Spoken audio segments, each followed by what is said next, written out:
Robin Williams dwi'n 30 oed. Dwi'n byw yn Meiriau Tudweiliog ar ben Llŷn.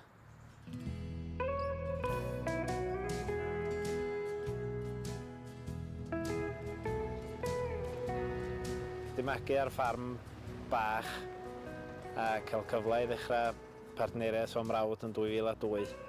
Os oes eisiau hand gwaith i ddau, mae'r ddau na'n i mynd.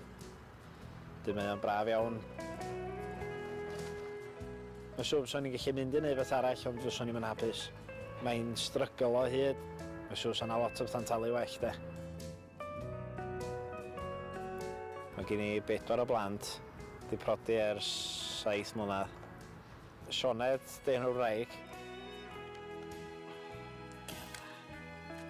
Mae rhai pobl yn meddwl bod fi'n laid back, ond dwi'n siŵr fy hun. Dwi'n meddwl bod fi'n berson cystadluol. Dwi'n meddwl bod hynny ddarn o'r rheswm bod fi eisiau mynd ar Fferm Ffactor, bod fi eisiau cystadlu a dwi eisiau ennill. A Mhen Llŷn mae'r ffermwyr gorau, mae hynny'n amlwg. A os da ni licio beth, da ni'n mynd amdano fo. A dwi'n mynd i dra'n gorau.